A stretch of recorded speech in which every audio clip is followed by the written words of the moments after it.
field, and if there are charges, then those charges will experience a force. So the electric force and the charge and the electric field connected using this equation. So electric field is equal to force divided by the charge. Here, this force is not gravitational force. This force is the electric force. Okay, so the force on the charge by this electric field is included in that. So don't mix the gravity, the weight of the particles. No, we are not talking about that. We are talking about the force created by this electric field with the presence of this charge, right? So in this equation, E means the electric field, F is the force on the charge due to that electric field, and Q is the charge that you are placing in that electric field. And the units are, the force unit is Newton, charge amount measured in Coulomb, which is lowercase c, and that's the symbol. Then the this E in the equation represents the electric field. Here force is Newton, which is uppercase N, and Q is coulombs, which is lowercase c. So the units for electric field is Newton per Coulomb. Per means it's divide, right? So N divided by C is the symbol for the unit. So it's Newton per Coulomb, right? So when we have one isolated charge of, let's say, a proton. So if we know the, give me a second, I am out of power here. Is that? Okay, here we go. All right. So if we have just a one proton, and if we keep that one proton in an electric field, then we can calculate the force.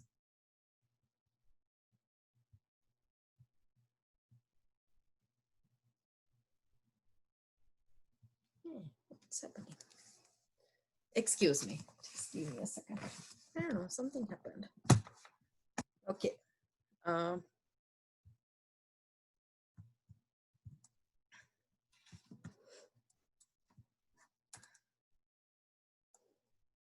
All right, so let's try this problem. So you already see the answer, but let's read this question. So and see like how can we approach this question?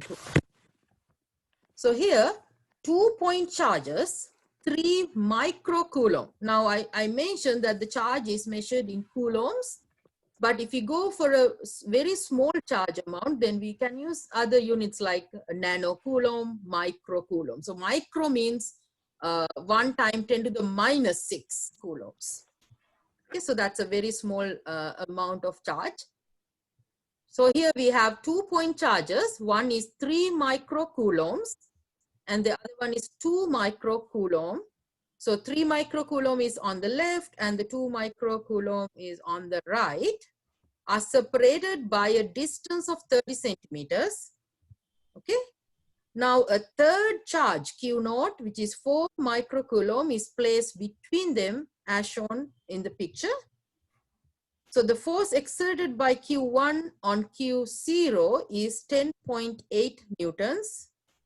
And the force exerted by Q2 on Q0 is 1.8 newtons. What is the net electrostatic force acting on Q0? Okay. So you might be wondering, like, why do we need to do these calculations? So here what we're going to do is we're trying to understand a scientific question, a little bit math involved in there, but here you need to subtract or add. Okay. So only thing is you need to read the question and draw the diagram if the diagram is not given, and then you have to visualize the forces and draw it on the diagram so you can easily see what are the forces acting on these charges, and then you can answer the question, right?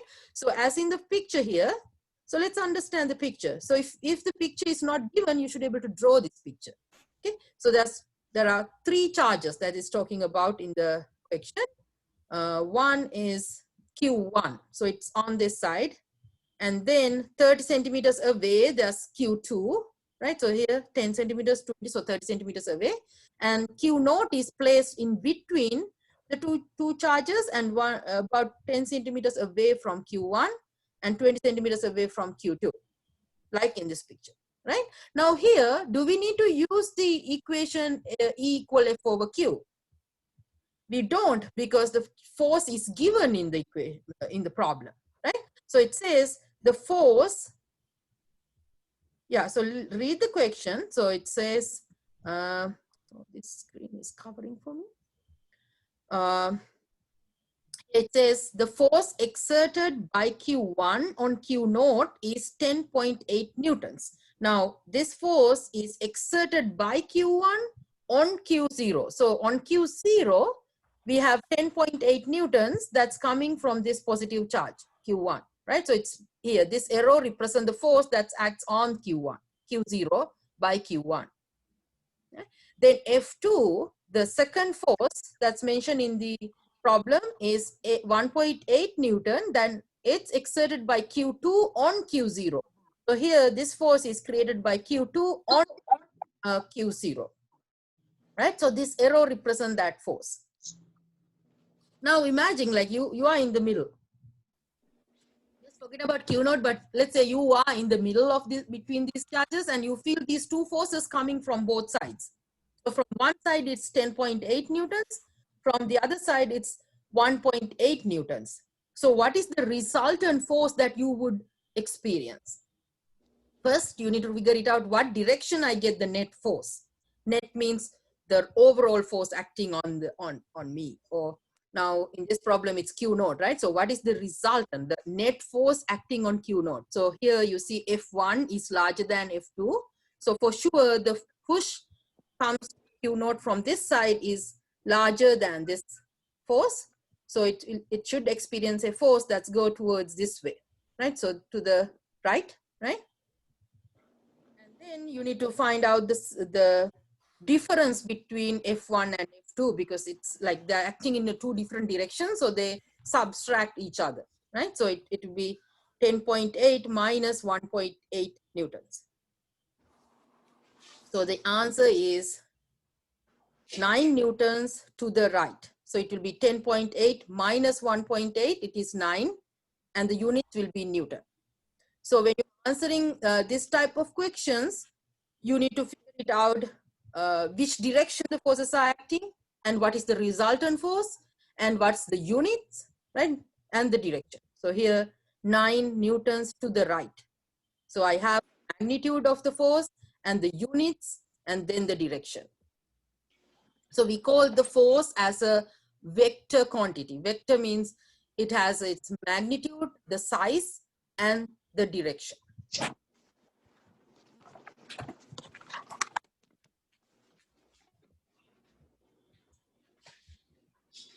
Okay, so you might see a couple of questions like these on the homework, in the next homework.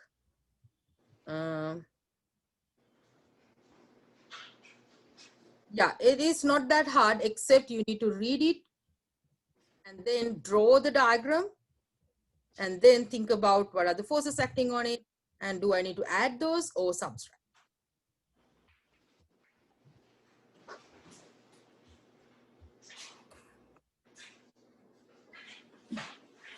All right, now we move into the second part of the same question. So now it's asking what is the electric field at the location of charge Q naught due to the other two charges. Now we know the total force acting on the charge. So we know the equation for the electric field, which is E equal F over Q, the force divided by charge. So using that equation, we can calculate the electric field, because we know the force. Right? So you use this equation, E equal F over Q naught, because here it is Q naught, and we are looking for the electric field around at the Q naught charge, not other two charges. We are looking at Q naught here, because it's asking for the electric field at Q naught. Now I know the force from the previous calculation, which is 9 newtons acts on Q naught, and the charge is given, which is 4 times 10 to the minus 6 coulombs, because it's mentioned 4 microcoulombs in the question. So the charge of Q naught is 4 times 10 to the minus 6 coulombs. Now you have to divide these two numbers, so you end up getting 2.25 10 to the power 6 Newton per Coulomb. So you can use a calculator to do this calculation. And the direction is to the right, because the direction of force is to the right, then the electric field direction will be to the right.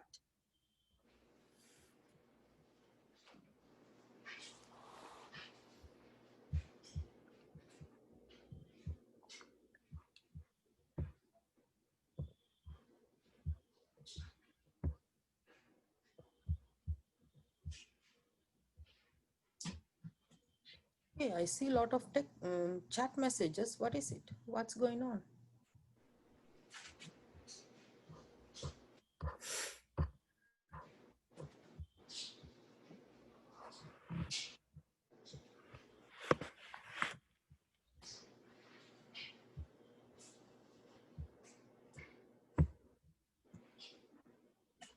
All right, so any questions on that?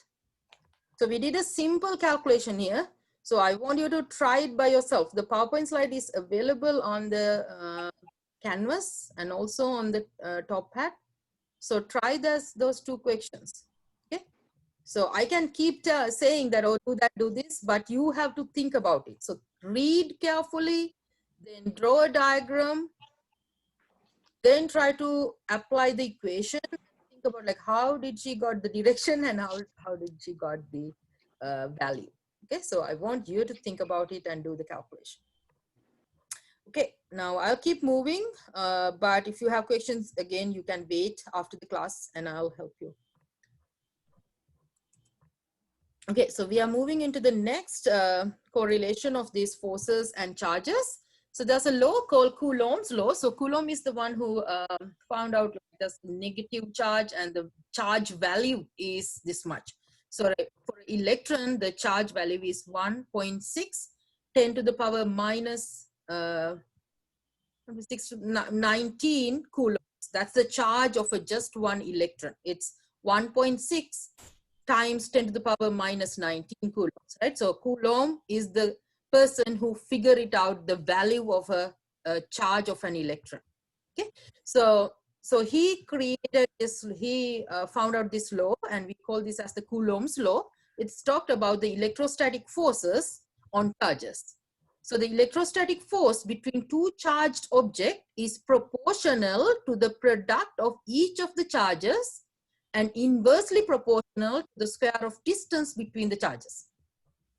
Okay, so if you are not familiar with mathematical statements like this, then our brain going crazy, right? So we end up being, okay, let's let it go.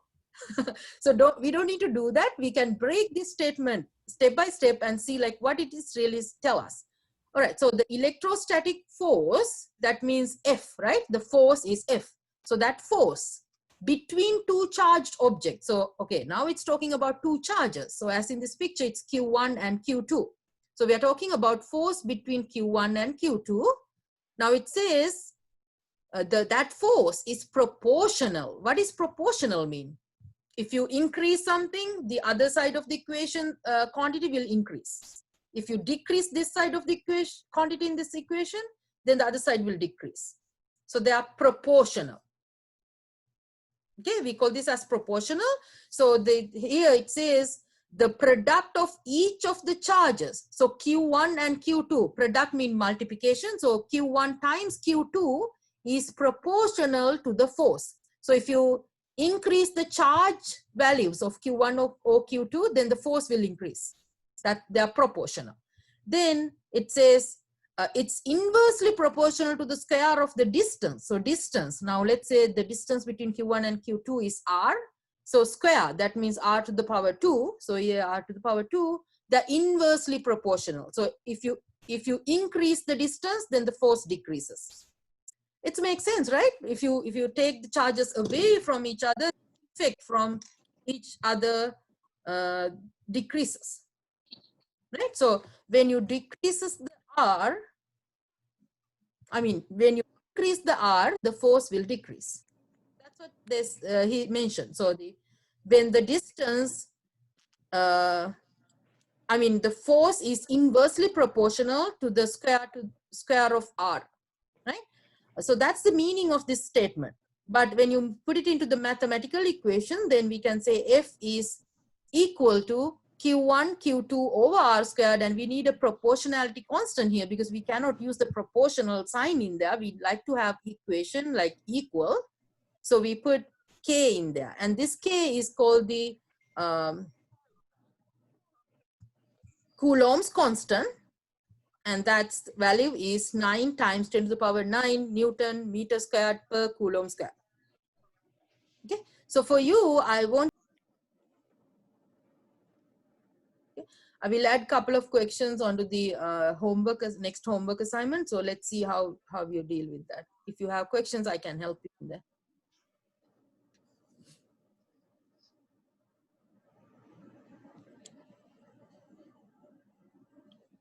Micro means 1 times 10 to the power minus 6. So we had 4 microcoulombs charge in that problem. So it is 4 times 10 to the minus 6.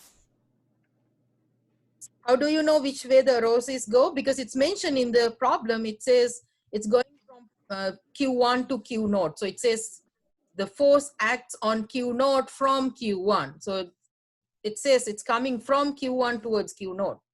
So that's how you find out the direction. Yeah, most of the informations will be given in the problem.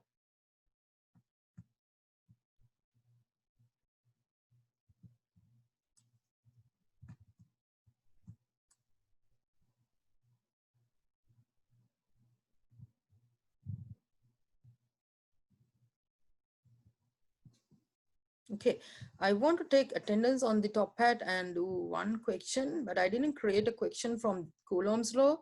So let's try a question about electric field. Yeah, I was planning to put the problems from Coulomb's law onto the homework, as it's take a little bit time for me to explain here.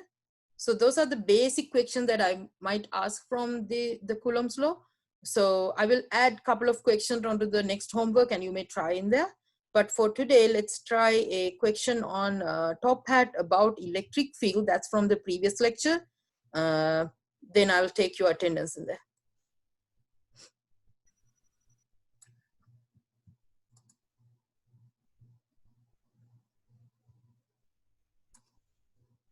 Okay, so this is the attendance code for today.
Okay, so I'll stop counting the attendance and then we'll move on to the next question. Does anyone need more time on this?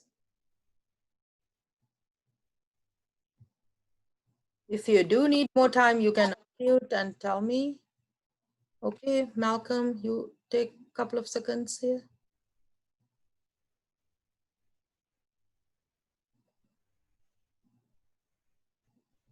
Okay, so I'll keep open and we'll move on to the question. Just a one question on electric field. It's from the previous lecture, not from today's lecture. Because I received a couple of questions about the last problem on homework. So I thought it's a good idea to talk about this here. All right, so in the picture, it shows the electric fields created by different charges. And we have to decide whether those particles are positives or negatives. Okay, so try answering this.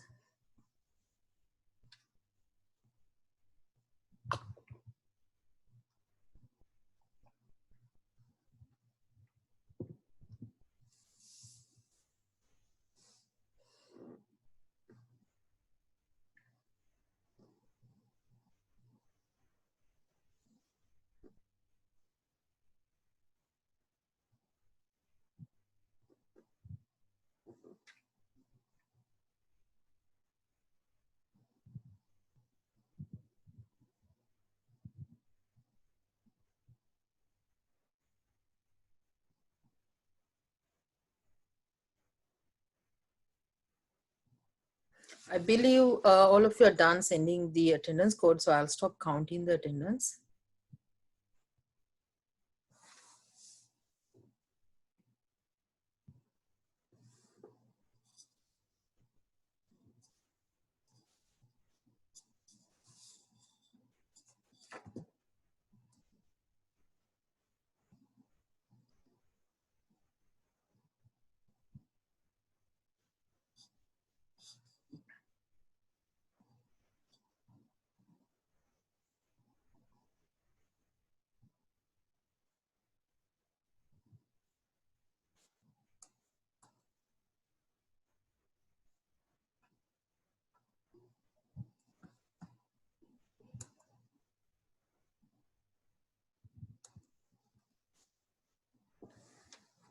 All right, so let's see your results. So responses.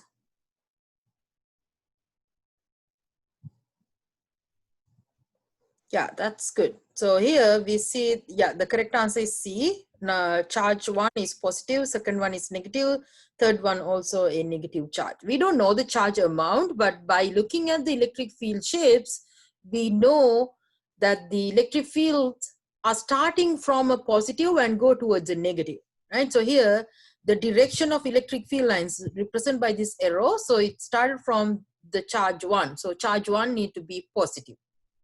Then the electric field lines get collected to number 2. That means it is a negative charge. So that's why the electric field lines comes towards it. Then the third one also collecting the electric field line. So the third charge need to be negative charge as well. So we are not worrying about the charge amount. We're just thinking about whether it is a positive or a negative. So this should be a negative particle because the electric field lines collected towards now the third particle, right?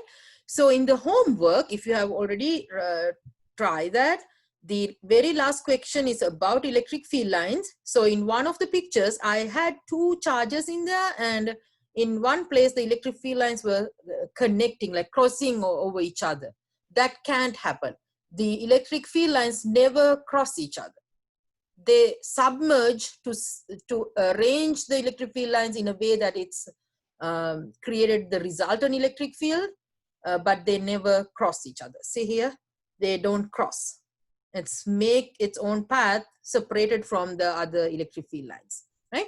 All right, so in this case, as I mentioned earlier, this is just an isolated system about only having electric charges. There's no magnetic field or anything. We don't care what is there outside here. It's not our problem because in the problem, it's given only this information. But if there's a magnet or something out here, then it will tell you. So you don't need to worry about anything that you know about magnets. Just forget about it. This is about electric field. So you're just looking at the given information here. It's only about these field lines and 3 charges. All right, so I'll stop share. And I have to stop counting. Yes. Okay. Okay, so today is a little bit heavy lecturing. So the rest, for the remaining time period, I'll be going over the next topics on electricity, and I'll try my best to cover that today somehow. But if I couldn't cover it, I will continue on Thursday as well. Okay, so the next topic for today is electric circuits, because circuits are really important even in our general life, because we always use circuits.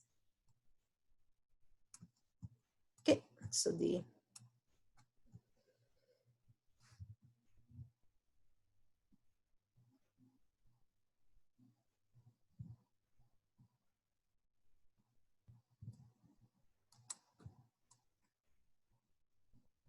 okay, so maybe you have noticed some type of electric power stations that is produces power. So hydraulic power is one of the main sources of producing electricity, but there are other power sources like nuclear power sources are common. Then coal, that we are burning coal to heat up water and then produce energy. So that's another way. So anyway, in this picture, it shows you a hydraulic power station that it uses the water, potential energy in water to produce the electricity. Okay, so basically in our life, we like to use batteries because batteries are very convenient, and we are using batteries in most of the equipment that we are using. So computers or even your phone, you use a battery, right? So battery is a place that store electricity in a chemical form. So if you ever had a chance, then you can open a AA or a AAA battery. If you do that, you will see there's a kind of a black dust inside it. It's a carbon material. It's create a chemical reaction in there. It's created the separation of charges and make it one side positive and the other side negative. So batteries comes in several styles, like single use alkaline batteries. So those are the regular use batteries that we're using. But these days we're using rechargeable batteries as well. So NASA spacecraft usually uses rechargeable nickel cadmium or nickel hydride batteries. So those are very similar to the battery that we are finding in our computers or the cellular phones. But these days we are using solar cells to power up most of the spacecraft after it's went to the space. Like after it's went away from the Earth gravitational field, the most of the spacecraft get powered by the solar power. So solar panels are developed over the time, and we are using those solar as the to power up the spacecraft. Even now, even in the households current, now people are moving into the green energy. That means there are places, even in houses, we are using solar cells to power up the house. Then the other type is nickel hydrogen batteries. So these are basic type of batteries that we find in everyday life. Okay, so as I mentioned previously, so if you open a normal AA or a AAA battery, then you will see two pieces like this. So there will be a kind of a rod in the middle, and then the surrounding some material is there. So inside from this chemical, it produces negative charges and it's separate those charges into one port and to the other port. So this is the positive side of the battery. That means it's collect the positive charges, protons, and the other side gets negatively charged. So it's like from the chemical reaction, the produces electrons will collected over here, making that side negatively charged. So when you connect a battery to a bulb to light up the bulb, then there will be a flow of electron from negative side to the positive side. So the electron flow will start from this side and travels all the way across the battery, across the bulb, passing to the filament and come back to the positive side of the battery. So that's the flow of electrons. So flow of electrons comes from the negative side of the battery, go towards the positive side. But the direction of conventional current is considered to be from positive to negative. So whenever we mark a current going through a circuit, we say it's going from positive to negative. We never say it is going from negative to positive, but the current, the electron flow is from negative to positive. The conventional current go other way around. So when you mark in the current on a circuit, it should be from positive to negative. Now we learned that we cannot move protons, we can only move electrons, right? Electrons are the only movable carriers. So inside the circuit, only electrons are moving. but for easiness of studies, we use the flow of, we assume that the protons would have flown in the other direction. So it's always the current is in the opposite direction to the flow of negative charges. So here, electrons goes from negative to positive, but the conventional current flows from positive to negative. All right, so now, can you light up this bulb using a battery and a one wire? What do you think? Yes. Yeah, okay.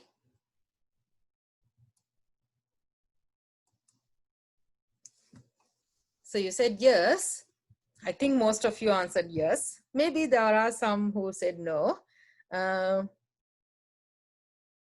So these are three figures that someone tried to connect the battery to a bulb and try to light up the bulb. Okay, so I have picture A, B, and C.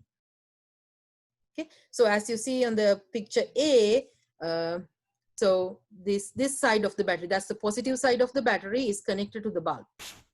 Do you think it will light up the bulb? No. No, because there's no path that electron can flow through, right? Or the conventional current to go through. Now on this one, see that the wire is connected from down here, from the negative side of the battery to the positive side of the battery, and you keep the bulb on top of the positive side of the battery. There's no flow of electron through the bulb filament, so you cannot light up the bulb. But look at this one. Here, the one side of the wire goes from the negative side of the battery, go all the way around to the one side of the bulb, and the other side of the bulb is connected to the positive. So there's a loop that electron can flow through. So for the flashlight to be light up, then you need to have the circuit lights in the C. So there should be a closed circuit that the current can pass through. This is called an open circuit. There's no path that electron can flow through. This one also, it is a short circuit. You short circuited the positive and negative side of the battery. There's no use of it doing that.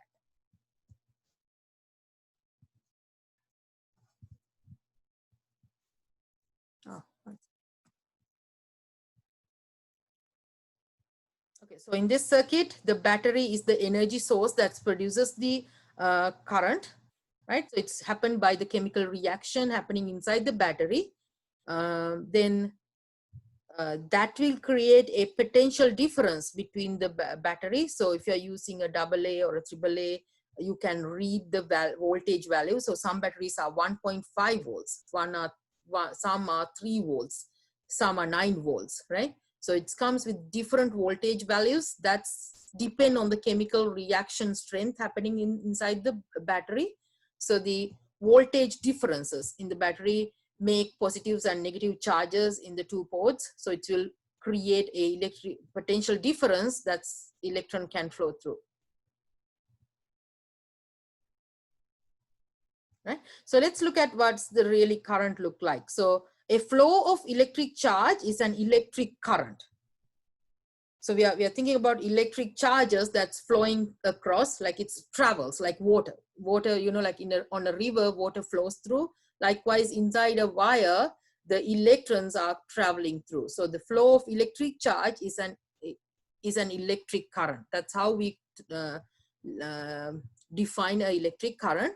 So as you see here in this picture, we know that positive charges never moved, but we assume that if the electrons are moving in the opposite other direction, then the proton should go the other way around.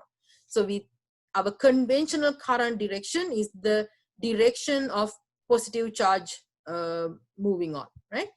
And this is the equation that we can calculate the current flowing through the wire. So the current is equal to Q over T. Q is the charge amount, T is the time, and I is the current. So I is the electric current, Q is the charge, and T is the time. So basically the current means the charge amount traveled in a particular time frame. So we use the amps as the unit to measure the current. So ampere or amp, and the symbol is uppercase A. So if you look at this equation, it's Q over T, right? So the Q is the charge amount, and we are using coulombs to measure the charge, and T is the time. So the SI unit to measure time is seconds. So the units for current will be coulombs per second. Coulomb per second is a 1 amp. 1 coulomb per second is 1 amp. So the units to measure the current is amps or amperes. Or as a symbol, it's uppercase A. So if you think about an example, so if there's 3 coulombs of charge flow through a wire in 2 seconds, then the electric current going through the circuit will be 1.5 amps. So you calculate that using this equation. So I is Q over T. Q is the charge, which is 3 coulombs given here, and the time it spent is 2 seconds. So 3 coulombs divided by 2 seconds, it's 1.5, and the units is amp or uppercase A to represent amperes. Okay. Then the direction of current is defined as the direction that positive charges would flow.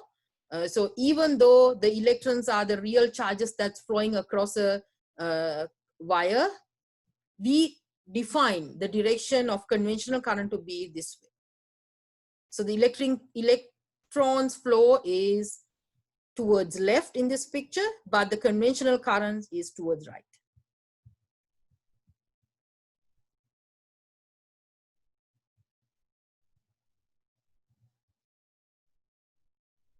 So in a real situation, the charge carriers are the electrons in a metal wire.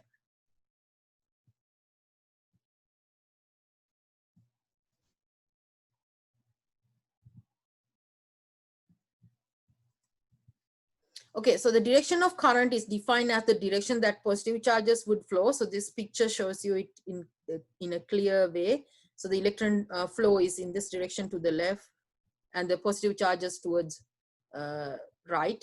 So the conventional current direction is to the right.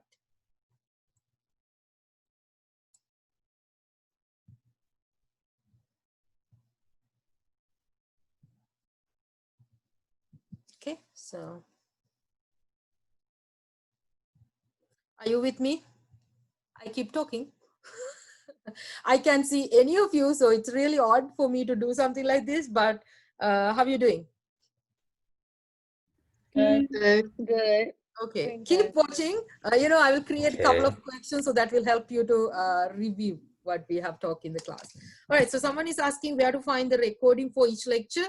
I already mentioned that in the beginning of the class. It's under the Canvas. On Canvas, if you go to the pages and there's a link for lectures, open that and the video is there.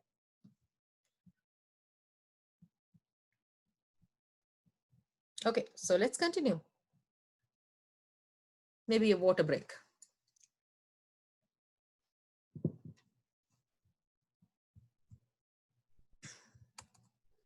Okay, so we talked about the current, but like in real life, we know that in the households we are using alternative current, right? And also we heard something about direct current in some point, right? So when you're using these AA's or AAA's, then that's produce a direct current. But when you go to the household current, that's alternative current. So what is the difference? So alternative current and the circuits in households. So let's learn about that.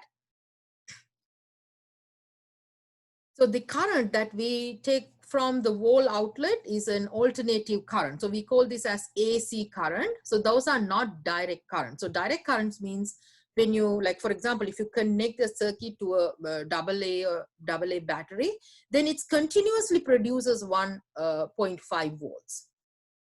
Once it's done using all the chemicals inside it, it's done. It's not producing that 1.5 volts anymore. But for the AC current, it changes its voltage. It's go to a peak value, then it's come to a 0, then it's go to a negative value. So it's keep changing the amount of voltage that it produces. That's a very a good benefit of that, it's to save power in our houses. So the direct current implies that the current flows in a single direction from the positive terminal of a battery or power supply to the negative terminal. Like as mentioned, the AA batteries or AAA batteries, they do that. So it's producing a direct current that goes from positive to negative potential differences. Then the alternative current continually reverses its direction. It flows first in positive direction, then it goes to the negative direction. Likewise, it switches its direction continuously. So for us in North America, we are using the AC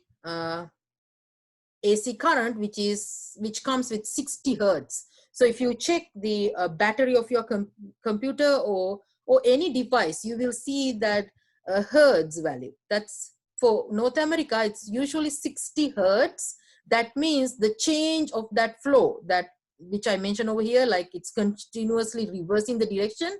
So changing of this direction happens in every 1/60th a second. So in North America, the AC goes with 60 cycles at each second. So we call this as 60 hertz. That's the frequency of the current that we are taking out from the Volts outlet. Okay, so here's a graph of the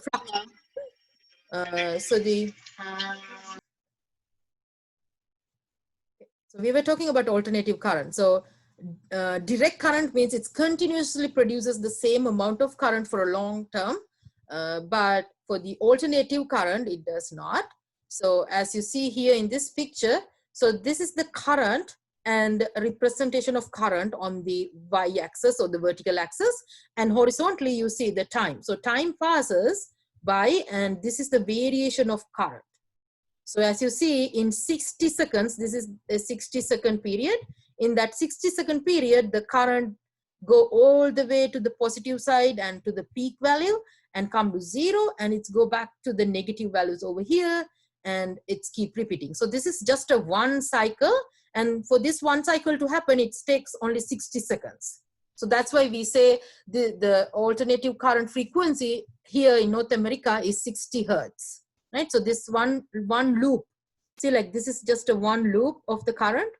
So it's happened in 60 seconds.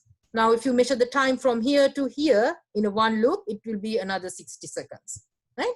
Now, the advantage here is, even though the current is changing from a very high positive value to a low negative value over here, the effectiveness of the current is somewhere here. So the effective current that's coming from this supply is about 0.707 of the peak current. So here, this is the peak current, but when we are using this 60 hertz alternative current from the wall outlets, we actually uses 0.707 times the peak value of the current. So if we have 100 amps over here, the peak value of the current is 100 amps, let's say. So the value that we are using here in the household will be 70 amps. It's 70% of the peak current. Okay, so it's really convenient because you see, like overall, it's changing all the way down to negatives. So our power is not wasted. Like if you are supplying continuous 70 amps, then it's need a lot of power to bring up to the house. But here, it's sometimes 100, sometimes it's negative 100, right? So it's go like back and forth. So it reduces the power waste that would have happened if you apply the 70 amps going continuously. So in the alternative current, the effective currents come somewhere here. So that's the value that we will be using in the household. So it's saved the power that we are using. So that's one advantage of using this AC current in homes than direct current. So again, so for example, let's say this is 160 volts, the peak value. Then so if this is 160, that's the maximum value that the AC current will go. But in real life, we are actually using 115 volts in the house. But sometimes it's go all the way negative 160 supply, but still it doesn't matter. We are using 150 volts continuously. So in North America, the value is typically between 110 and 120 volts. But you know, like in Sri Lanka, it's 250 volts. I don't know why, but we in Sri Lanka, we are producing energy using water. So it's hydraulic energy. Here in USA, we are using this voltages, 110 and 120 volts. So even in Europe, they're using 240 volts. So if you're traveling from US to Europe, you have to carry your voltage converters or the different shape of the plugs, right? So that's because of this. So in North America, the voltage differences between on the AC current is about 110 and 120 volts. But in other countries, they are using different voltage values. It's depend on the power sources that they have. So the standard household power supply in USA or the North American country is about 150 volts, and the AC is 60 hertz. So 60 hertz means this one cycle take only 60 seconds to change its polarity like this. All right, so in households, we wire the house equipments or the outlets in parallel circuit fashion. So we'll talk about parallel and series circuits a little later. So in houses, anywhere on the world, we are using a parallel connection, so it's save energy. So even though we lose one bulb went out, like in the dining room, your bulb out, but you still have the current flow to the bathroom. So it's not breaking the circuit.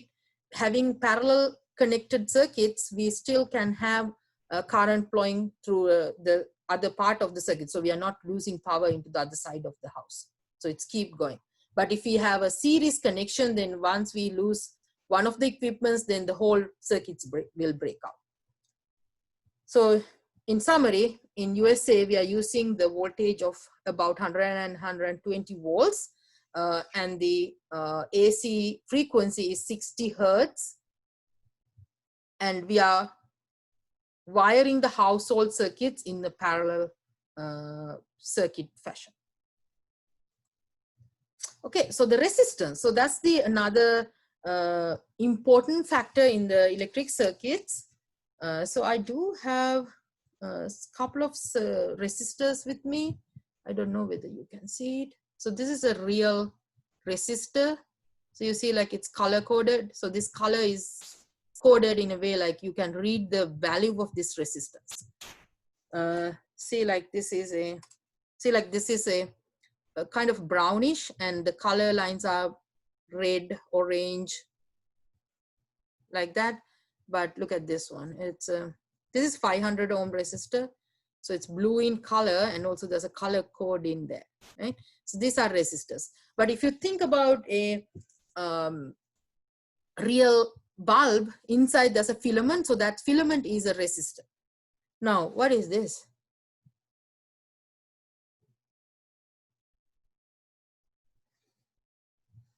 This is a resistor, right? What is this? Oh, this.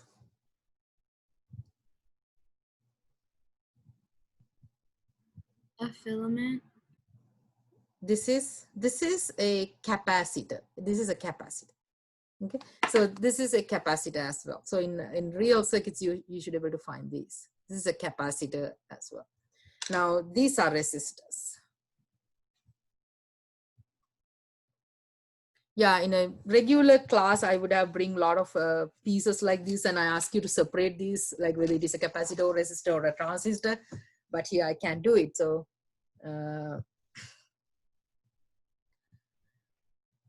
maybe I'll put a couple of pictures on the assignment, homework assignment, and you can distinguish whether it is a resistor, capacitor or not. Regular bulb, you can open if you open this inside, like, you know, there's a metal cover that's covering the bottom part of the bulb. But if you open it, you will see a connection like this. So the filament is here. So usually filaments are made out of tungsten.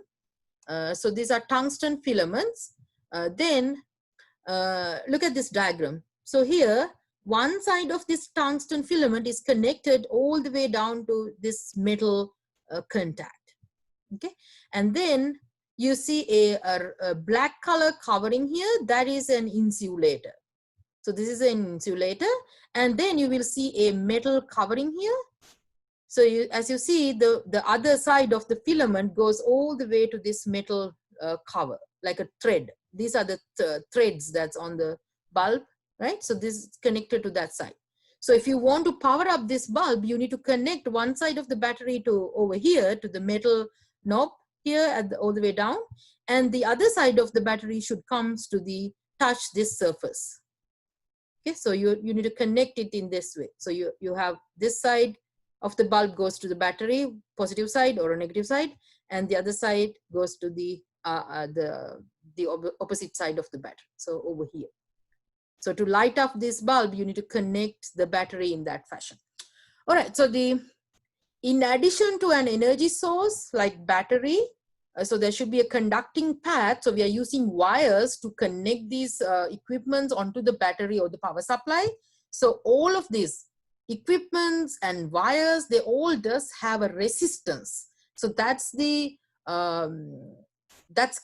create the loss of energy that you supply to the circuit. So resistance are there in circuits, and it's really important. Like this filament does have some resistance. So when the electrons flow through this, or the current flows through this, electrons will heat up the filament, and you will get the electrical energy converted into light energy. Or the like sometimes it gives sparks, right? So you hear the sounds. So in a regular use of bulb, you see the light, right? So it's happened due to the electron flow through the filament. Due to that resistance, it heats up, and that heat produces the light. So especially these filaments are made out of tungstens, because tungsten heats up easily, so you can see the light really quickly.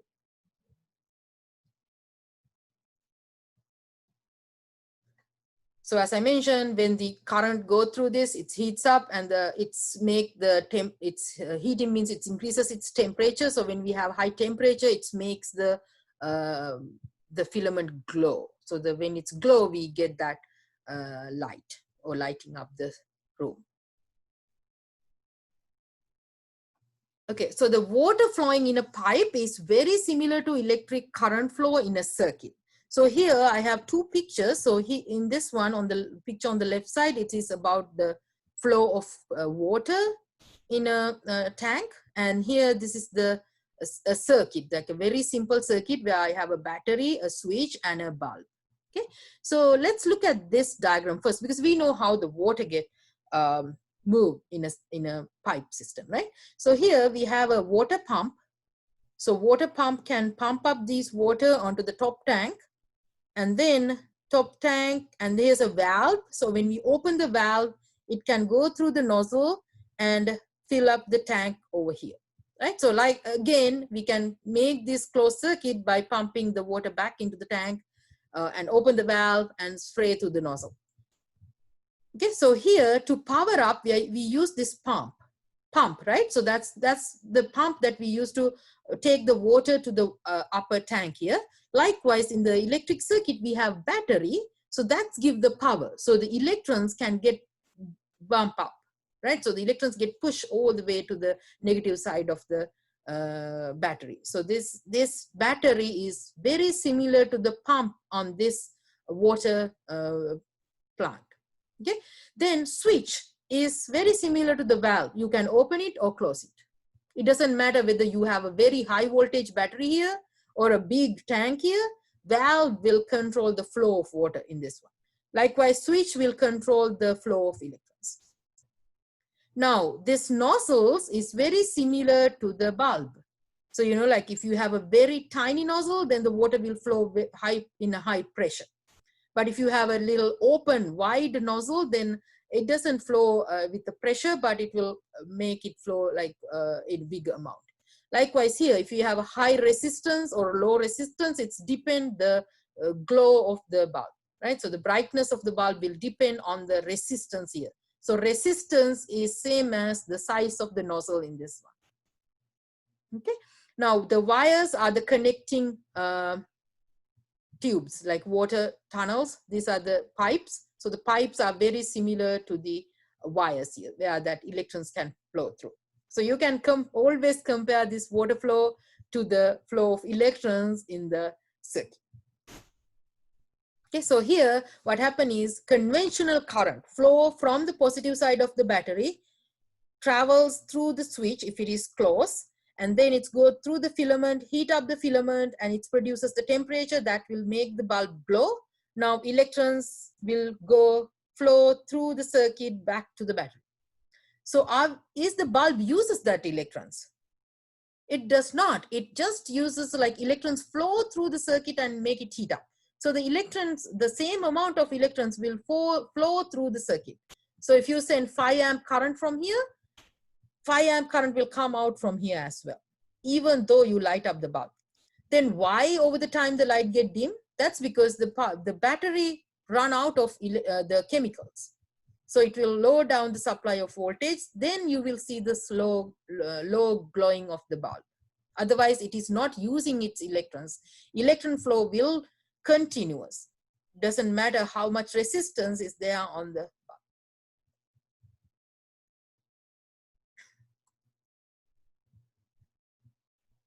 Okay, so in a water flow system, a high pressure difference will produce a large rate of water flow, right? So similarly on this circuit, if you have high voltage battery, high intense battery, then the flow is higher. So we can produce a high current going through the circuit if we have a powerful battery. So, you know, like for this water tap, if we take this tank all the way high level from the ground, then we have a high power in there. Likewise, a large potential difference. So, you know, like here it is the gravitational potential, but on a battery, it is electrical potential. So if we can create 9 volt instead of 1.5 volts, then that 9 volt battery is high voltage battery, right? So it's like you have a higher tank, high level tank than a lower level tank. So the electric power that installed in here depend on the voltage that it produces. So 9 volt battery is more powerful than 1.5 battery. All right, so the current flow resistance in a circuit are connected with this Ohm's law. So Ohm's law tells us the current flow through the circuit is equal to the voltage divided by the resistance. So the current is equal to voltage difference divided by the resistance. All right, so that's the Ohm's law. So the Ohm's law says the electric current flowing through a given portion of a circuit is directly proportional to the voltage difference across the portion and inversely proportional to the resistance. Now, maybe you realize, like when it's a proportional, that's come to the numerator here. So proportional to the voltage difference. Here, delta means the difference, V means the voltage, and delta V is in the numerator. So that's proportional to the current. Now here, the resistance is in the denominator. That means it's inversely proportional to the current. Okay? So here, I is delta V over R. That's current going through the circuit is equal to the voltage difference divided by the resistance. Or you can rearrange the equation and say delta V equal current times the resistance, IR. Delta V equal I times R. So here the resistant R is the ratio of the voltage difference to the current for a given portion of a circuit, and units is ohms. So the resistance, like this resistance in this equation, the resistance measured using units of ohm, OHM, ohm, and the symbol is this. It's like a upside down hat, right? So that's a Greek letter, ohm. Okay, and it's basically voltage per amp. So the resistance of a wire is proportional to the length of the wire, and it's inversely proportional to the cross-sectional area of the wire, and also it's inversely proportional to the conductivity. So this resistance is depend on the material that the resistor made out of, and also the size, the area of the wire, and also the conductivity of that material. So as I mentioned, the tungsten is a good conductor. So that's why it starts glowing when it's the current flow through.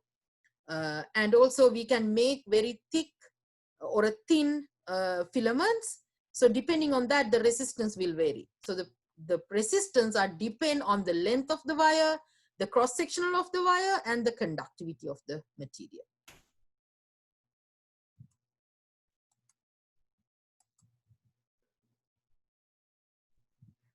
It also depends on the temperature of the material. Now, here, this is the Ohm's law equation, which is V equal IR, right? So you can modify this as V equal IR, that is the Ohm's law.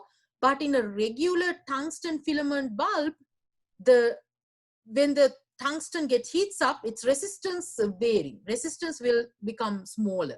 So this is time, it is becoming time dependent.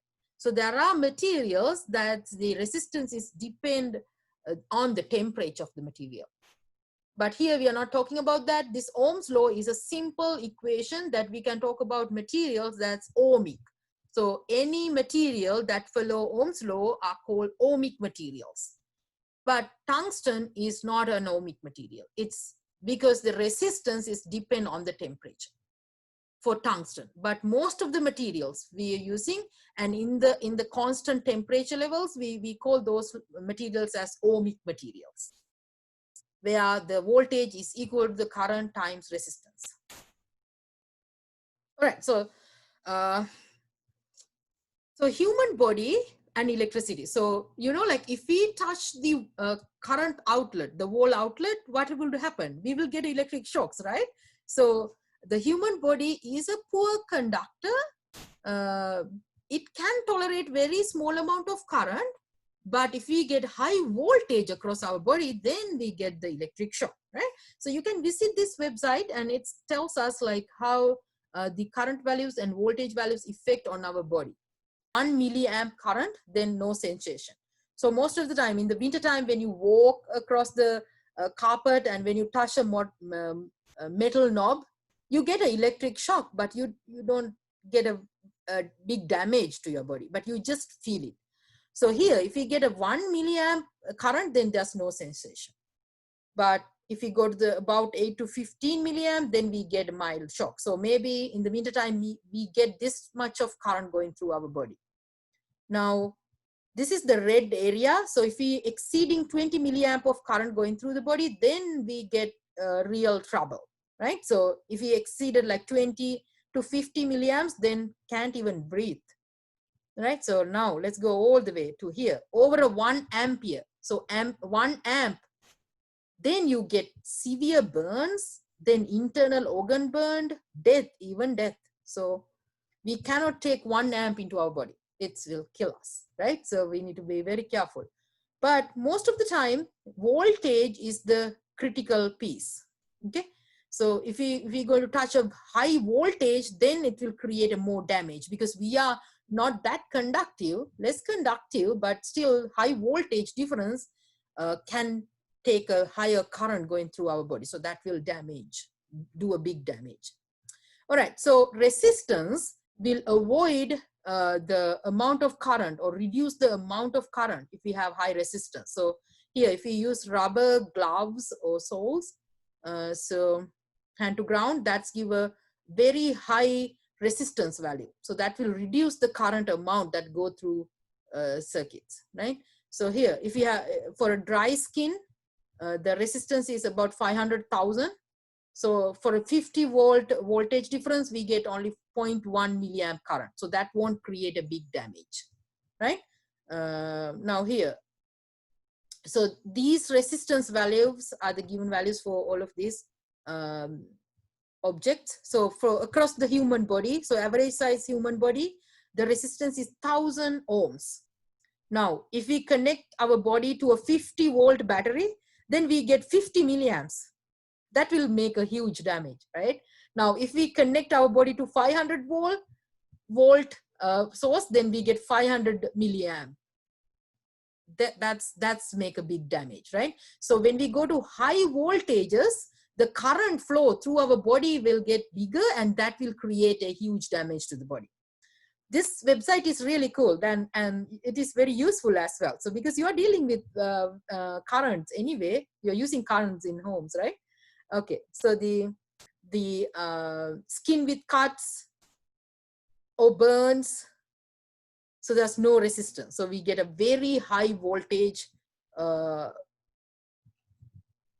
the current, that gets a very high current flow through our body. So it will create a big damage, right? All right, so by looking at the voltages, we can decide like how much damage we get into our body. Incorrect diagrams. Mm-hmm. So I don't. So like every diagram had a different lining, but it's like you had to choose the incorrect diagram. Could you like walk us through it? Because I always get like partial credit and I didn't know what I was doing wrong. Okay, so here.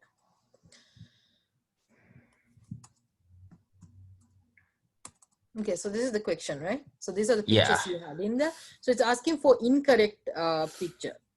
All right, so here it is a positive charge and the electric field line spreads apart. So that's correct, right? Yeah. Okay, how about this one, negative? That one's wrong. That's wrong. Why? Because the electric charges are supposed to go inwards. Inwards to the negative. All right, how about this, positive? That one's wrong because it's not equally spread out. Yeah, it is not equally spread out, but it is possible, right? Because if we have something over here, oh, I think I get it is. I get your point, because this is a point charge, so it should be equally distributed. Yeah. Okay, I select this as a correct one, hoping that there will be something extra. Oh, No, that's no. why. No, I will change that answer then. I need to make this C. Because on the PowerPoint, it says like it has to be equally spread out unless there's something else. I get your point, because here I didn't include that extra something over here, so it can't be, right? Okay, I agree. Yeah, because I kept saying that one was wrong too, but then I figured that was the one that I was getting wrong, so I went back and just said that it was correct, just so I could like. That's why I kept on getting partial credit. Yeah, that's why, because I select this as a correct answer. So a uniform electric field of magnitude 40 Newton per Coulomb is directly downward. What are the magnitude and the direction of the force on a negative 4 Coulomb charge placed in this electric field? Okay, so it's 40 Newton per Coulomb downward electric field, and so I have 40 Newton Coulomb.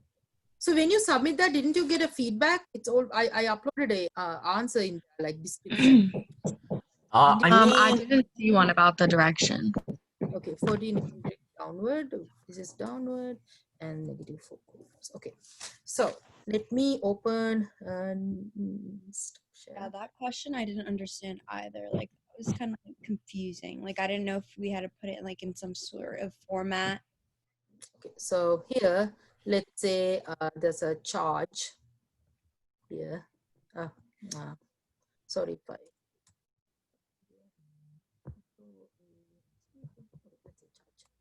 So this is, let's say this is negative 4 coulombs, right?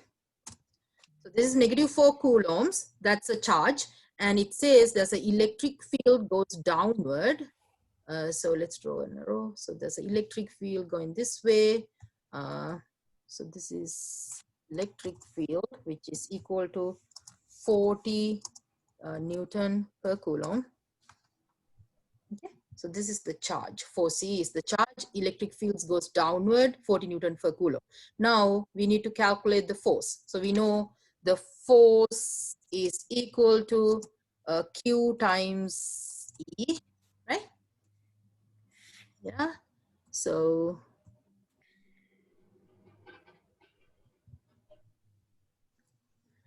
it's Q times E. That means Q going to be a negative 4. So this is equal to negative 4 times 40. I think you got that. 40, yeah. 40. So the units will be Newton. Yeah. We got that. Now let's Okay. look at that. Okay. Because it was negative Equal to- 160 equal to newtons. negative 160 newtons. All right, so we got that. Now let's look at the directions. Now here in the Yeah. F equal QE. So this F direction is same as the E direction if the charge is positive. Now here we have negative 160 Newton, right? So that means a negative. So it should be negative direction to the electric field. Electric field is downward, so the force should be upward because this is negative downward. Let me add something. Oh, I thought the correct answer was negative 160 downwards. Okay, so it's negative 160 downward. Correct. Okay. One way of writing it. Negative 160 downward because this is this E is in the downward direction. Okay. Okay? So one way of writing the correct answer is negative 160 Newton downward. Also, you can write it as 160 Newton, positive 160 Newtons upward. So either way, both answers are correct. Oh, Either okay. Thank you. minus 60 downward or plus 160 upward. Okay. Is that make sense? Yes. And then I won't be there next class on Thursday. So for any top hat questions that you post, do I just go in and answer them at a different time? Yeah, it's for review. To get You may do that. But you know, like Okay. if you didn't send me the attendance code, then you mark as absent, but you can miss 6 classes. So it won't. and it won't affect my grade. Okay. Thank you. I have one question. So I registered late for this class. So Okay. do I still get marked absent for the No, 2 no. classes? I count the attendance starting from last week Thursday. Last week Thursday? Okay. Thank I you. still have to add those grades onto the grade book because TopHat is not linked to Canvas. It's only linked to Blackboard. University is changing to Canvas and the TopHat is there from university and then they didn't connect. So I have to manually upload the grade. It's take Okay. I will upload soon. I understand. Thank you. Yeah, you're welcome. Hi. So I actually have a question, or not a question, but like a regard. I feel like you've answered this, but I just want to get like a clarification. So you know how you have the ebooks provided, like the textbook and stuff like that provided. Okay. Do you think it's good to have to read the ebook and the and listening to your lectures at the same time, or? Yeah, like I gave you 2 reading guides. I didn't add a 3rd reading guide yet. So go follow that guide and read the textbook. So you can read the e-version. It's okay. You don't need to download or print it. Okay. Those are just short descriptions. Reading always helps. So I would say like only read the given section on the reading guide. So far I uploaded 2 reading guides. So just read those. Okay, gotcha. Thank you. I don't need to like make you read like lengthy textbook chapters. I just pick couple of sections because Yeah, it's a I've lot seen of you calculations. I've seen you post like on the Top Hat, like little like the reading guides, those. Mhm. So I've been reading those. I just trying to ask if that's Yeah.